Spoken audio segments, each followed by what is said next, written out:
I want you to commit that project, which we'll keep on working on sort of next week and a little bit the week beyond that. I want you to commit that project to GitHub. So what is GitHub? It's basically you can think of it as kind of cloud storage for your code projects, except it's smarter than that, right? So actually what it does is that it will manage the code for you. It will see if there's any changes between previous versions of code and newer versions of code. It lets you work together in a team with people more seamlessly if multiple people are working on a software project or a game project together. So it's kind of really a critical part of your sort of process and your production process, which you should really get comfortable with. So I'm going to show you setting up a new GitHub repository, and then you're going to be putting your project, your NYC project, into that repository and pushing it up to the cloud so that it's there. I can access it, and other folks can access it too if you give them permission. But we're just going to put it there for now, and we'll come back to it in future. But the important thing is, this will hopefully get you up to speed with making what we call commits to GitHub, which basically means like it's a push of the current state of a project. You're sort of saving it to the cloud.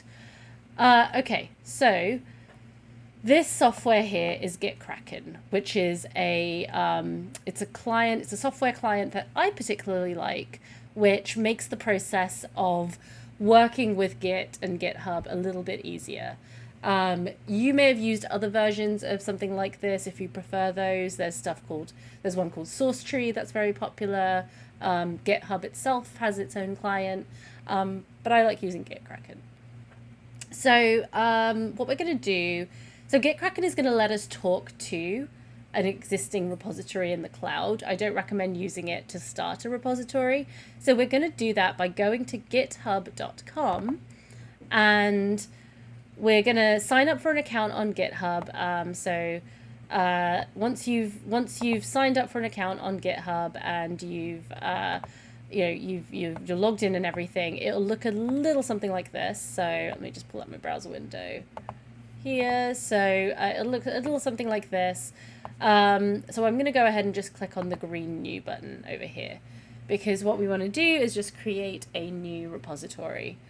So I'm going to call, and a repository is basically, it's a repository is usually like one particular project. So I'm going to create this repository for this NYC project. So I'm going to call this intermediate dev NYC project. So this name is available. That's great. I'm gonna leave it as public. I think if you have a free account, you can only do public. But which, by the way, I think that you should have been able to sign up for a GitHub Pro account for free as a student. There's a whole GitHub student developer pack which you should look into if you haven't already. But so we're gonna leave it on public. You can make it private if you want to, if you have that ability. What we are going to do is leave everything else as it is, but then I'm going to add this .gitignore, and then from this drop down, I'm going to search for Unity. And Unity is right here, and I'm going to make sure Unity is selected. What this means is that when we save files from our local hard drive to the cloud, to the GitHub repository, we're not saving absolutely every file, because there's a whole bunch of files that Unity just uses to manage your local copy of the project. It wouldn't do any good on anyone else's computer, for instance, or even, you don't need to back those up to the cloud, basically. So this, what this does is say, okay, I'm going to just set the configuration such that we know it's a Unity project, and so we know exactly which files we can ignore. So I'm going to click on Create Repository. And once that is done, you'll see, actually, this is cool. So we've got this like empty project here. So what we want to do is get a copy of this empty project and put it on our local hard drive. And then we're going to put our existing game project in there instead. So that's where we're going to be working from. So I'm going to, as a next step, go over to GitKraken, because now this is where we ask GitKraken to access our GitHub account and pull down this particular project to save it on our local machine. So let me show you what I'm going to do with that. So from this default screen, I'm going to go to clone a repo. And I'm going to go to, so what this means is grab a copy of a repository that lives in the cloud and clone it, copy it to my local machine. So I'm going to click on this github.com thing. And I think the first time you set this up, there'll be some kind of authentication. You can say, oh, connect to GitHub. And what that will let you do, I would recommend doing that. And I think you only need to do it once. So there'll be a thing here which says connect to GitHub. You'll say yes. You'll probably enter your login details again. But then the key thing that's really cool is that if you click on this, so I'm going to say, okay, I'm going to clone it to my development folder and put it in, I just want it to be in development. And then if I search remotes, I'm going to look for this intermediate dev NYC project, and it will find it automatically.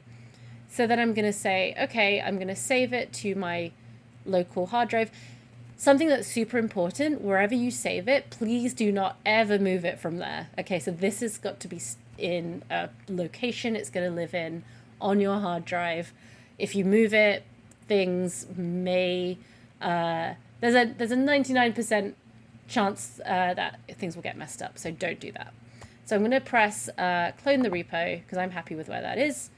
And then I'm going to, it says, okay, we've successfully cloned it. So I'm going to open it now. Okay, so there's a few things that are happening here. There is nothing in this project, right? Because why would there be? It's an empty project with nothing in it. But what I'm going to do is close Unity. So I still have my, oh boy, this is still running from before. So I still have my game over here. I'm going to go ahead and close Unity. And what I'm going to do is make sure it's all saved, etc. And then what I'm going to do is find that project on my hard drive. So I save that project. So if I look in, if I open it, where did I put it? Okay, I'm just going to do some digging on my own computer and find where it is exactly. Here we go. I'm going to click here. So if I go to development. Okay, so I've found my project on my hard drive. I have put it in this apartment 2D folder. So what I'm going to do is so I'm going to basically just copy all of these files that's in the apartment 2D directory. So I'm just going to Control A to copy everything. And then I'm going to find where this is stored locally. This repository over here is stored locally. One way to do that is to just, if I go to my local, is this it? Local master. Can I do it that way? No. Okay, you know what? I'm just going to find it manually. So I know that I saved it to, so I'm going to copy this before I do that. So I'm going to copy all these files. And then I'm going to find my development folder. And then here it is, intermediate dev NYC project. And then what I'm going to do is copy, and sorry, I've already copied, but I'm going to paste the whole project over here. So this is probably going to take a little bit because there's a lot of different files that are associated with it. So I'm just going to wait until this is done. But once it's copied over, you should delete the project from its original location. You don't want it there anymore, and you want to make sure you're working in the right place. So this is going to take just another 30 seconds or so. Let's just speed that up.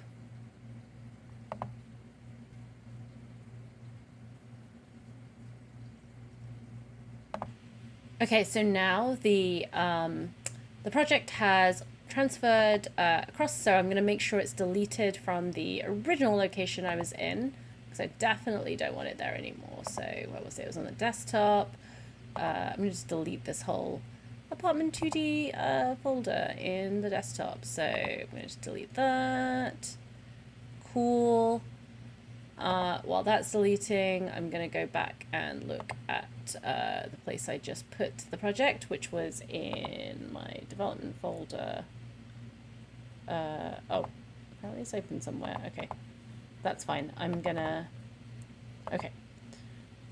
So what I'm gonna do, oh, I know where it's open. It's because my Visual Studio is open. That's probably why. I'm gonna close that and then try again to delete the original project. So I'm gonna just do this, delete, and then it's gonna just do its thing deleting. So while it's deleting, I'm going to show you, so yeah, again, the project is now on my computer running in development and then intermediate dev NYC project. So if I go into GitKraken now, you'll see something has happened, which is that the line above, so one of the things you'll come to notice that's the way to read something like GitKraken is looking line by line, because what they are commit logs. So it's like every time someone has pushed a save or pushed a certain sort of set of saves of files to the cloud, things change. So so this initial commit, there is nothing in here except for this git ignore configuration file, which is something I mentioned before. That's how the project knows to ignore certain files within Unity. But then if I click on this line above here, it's saying, oh, hey, I've found 58 files to add to the project. And we're going to say, yes, we do want all these. So what we have to do is go to stage all changes over here. And then what this means is that, okay, we're ready to send all of these changes to the server.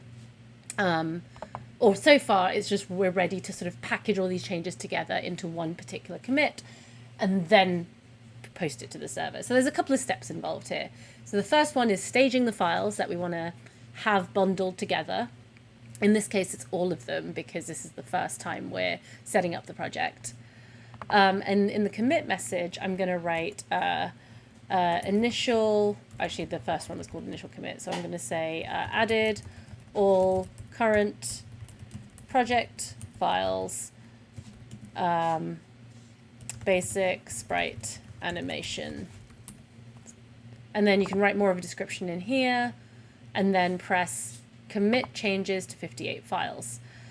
Now, what that has done is that has saved, that's bundled together all those changes in kind of one bundle and put them together, save those together on your local hard drive.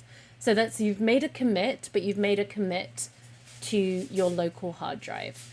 What you need to do now is push that commit to the server. So we do that by pressing this push button. And this is the part that's going to take a little bit. Well, I guess it didn't because there's not that many files, but usually it can take a while because that's where you're actually doing the upload to the server. So push basically means upload any changes you've made to the server. Pull means download any changes that are on the server that you don't have on your local machine. Why might that be? Well, it might be that you're working across two different computers, for instance, and you want to download, so you're sort of using GitHub to sort of store the changes that you're making, to store, the most recent version in the cloud, and you can sync those across two different computers. You might be working with a collaborator or a number of collaborators on a project, and you want to make sure you're pulling any changes that they've made, i.e. downloading any changes that they've made. So you need to get into the habit of just like pulling to see if there are any changes on your project. If you're working by yourself, then it's not that much of a big deal. But we pushed to the server. This project now exists on GitHub. So now actually what's cool is if I go to GitHub, and I'm still on this page for my project, but if I click on here or just refresh the page, we can see that they appear on the server. So that's what I want you to do as a first step. And then just to verify everything works as intended, I want you to go ahead and just open Unity, open the project from its new location. So what you could do with that is go into the project folder, and then there's a couple of ways you can do it, actually. You can find Unity Hub. That might be an easy way to do it if you have Unity Hub installed. And then with Unity Hub, what you're able to do is just say, oh, hey, add an existing project that I have. Oh, hold on. My Unity Hub opened on a screen that you can't see. So that's not that helpful. So this is Unity Hub. So I might say, oh, actually, I already have my project. I want to add it to the list of files. So I'm going to say, okay, this one I want to add, so I can open it from here by just clicking here. The other thing you can do is you can go into the project, find the scene that's in your project. You might have more than one if you've created another one, but then open up that scene, and that's going to open up that project in Unity for the first time. Okay, so good luck with that. I hope that you are able to save the changes to your project, where you've got to with the implementing a sprite sheet and animations and animation controller, get different animations playing according to different key presses, and then just push all of those changes to the server for now. And yeah, there I can see I've, in the meantime, opened up my project from the new location, and it should no longer exist in the old location because this is where we're working from now. Okay, good luck with that.